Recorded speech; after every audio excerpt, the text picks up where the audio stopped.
I'm curious to know, why is the count value of orders 0 for FY 19 and 20? So that's my first question. So 21 and 22, you have a lot of orders, but nothing in 19 and 20. And the second question is, do all the dealers and partners need to reach level 4 competency? Why not level 3? Okay, so 2 questions. Thank you. Good morning once again, all of you, and thanks, Mr. Allen, for these questions. I'll answer one by one. First question, I guess, in FY19, we never had this dealer run order taking. So we didn't take off in FY19 kind of preparation year it was for us. So they never had a target also. So frankly, it started with FY20. That is the first part. And when it comes to the second part on why dealers not reaching level 3 or right instead of level 4, yeah, level 3 is the level wherein they can operate independently, whereas level 4 is where they can be in turn training others also. So when there are churn out, people leave a dealer, and also if they are reaching at level 4, they can also ensure that the people over there can train the next set of trainers also, next set of people who are joining also. So ideally, yes, level 3 is good enough and level 4 is fantastic. And like I would connect this to our leadership position also. Our market leadership position, we want everyone to be at level 4. Of course, we can work at level 3 also, but we want to push ourselves forward. Right.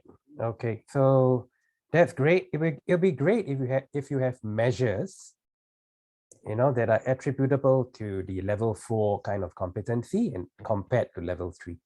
Thank you. Yeah, any other judges, please carry on. Yes, Suhail. So thank you so much for your presentation. I'm just a little curious to know your competitors or similar companies in your industry. What knowledge do you have about what they're doing in this space? And do you know of any other company which is, solely focusing on virtual delivery and what the results have been of that company? Thanks, Mr. Suhail Gupta. This question is particularly around the competency development program of the others in this domain. Yes. And your method of delivery, because I see that you made a conscious effort to start with the virtual delivery. Yeah. So I wanted to know what brought about that. Why did that happen?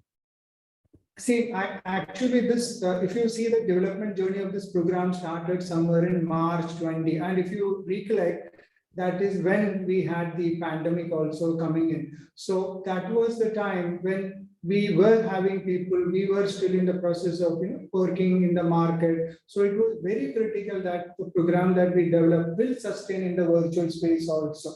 So that was our underlying thought. Like we were having kind of classroom programs. So we made something which we can later move to hybrid mode also if situation arises. And that is the reason for going virtual at that point of time. Now, coming back to the other question of competition, if you see in India market, wherein 80% of our business happen, there are only 4 or 5 players which are at our level, I would say. However, beyond that, there could be another 30, 40 people who are at a very small level actually. Among these 5 people, because of the knowledge that we share across, as we understand, none of them had an organized program of this sort. However, on the other question on, I'm sorry, can you repeat the second part of the question? Your question had 2 parts. One is on competition and the... Yes, I wanted to know what knowledge do you have about what competition is doing and how are you different from them per se? So I'm saying if you ask me about the competency development program, none of our competition in India has a similar platform or has an organized platform like this. Very honestly speaking, there are people who crisscross across competition. So we also picked bits of information from them. So that's what our understanding about India competition. If you ask me on a global landscape, it will be it will be too premature to comment that such a plan doesn't exist in the global landscape of racking industry. Probably yes, some geographies it might be. Yeah. Thank you. Thank you. Meram or Siham, do you have any questions? Yes, yeah. Can you hear me, right? Yeah, sure, yeah. Yes. First of all, thank you very much for very interesting presentations. My question is referring and regarding to the your implementation. And I would like to know about how did your platform and how did you conduct your pilot launch? And perhaps after you receive the result, after you conduct your pilot, you get some feedback. Could you please explain a bit more about what you have done it after you receive the feedback? You want to explain? Yeah. I'm requesting, thanks to Mr. Mehrandala. I'm asking my colleague Saravanan to answer this question. Yes, please. Thank you for the question. So on first part, which is implementation stage, the moment we thought of developing this platform, the first thing what we did is, we wanted to start a benchmarking kind of thing. Is there any similar platform or similar models, competency models available in the world, right? That we did. And there are certain models also we could find that the model and similar models are there for this competency model, that we started learning, understanding their process steps. And also as a second step, we did discussion with our professors, institution, university professors also, because we wanted to them also to be share their thoughts on this competency model. And then we did have a discussion with our HR team, human resources team also, senior team. So by combining all this, we made our process steps. So that is one initial first step on our implementation. Then we start making our framework. The framework means it's a 5-step framework, starting from beginner to a authentic level. That took a lot of time. In your, as we presented, it will show you, out of over 19 or 16 months of some time, 9 months we spent on making the framework. That we spent a lot of time. Then we need to content development, that kind of thing. That is the flow we have taken in implementation.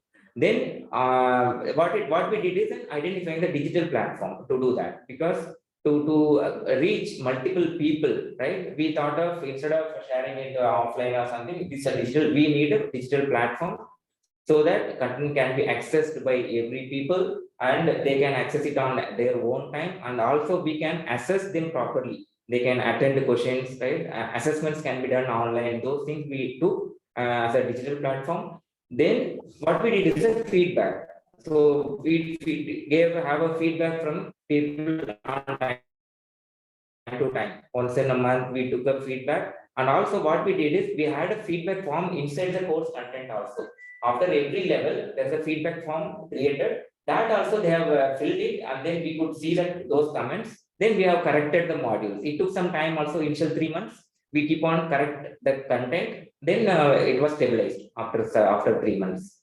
And just to add one more point, like you were asking, like after taking the feedback, after the initial set of trainings were conducted, the world started opening up. So people started hating this complete virtual models, very frankly. So we also made it so that it becomes hybrid. Like we started giving them one initial session of 2-3 days of classroom training, and then taking them through the rest through the digital. So one course correction we did was from a pure digital, pure virtual to a mix of hybrid, moved a hybrid model wherein the classroom plus virtual. So that is how it is working today, Mr. Meron.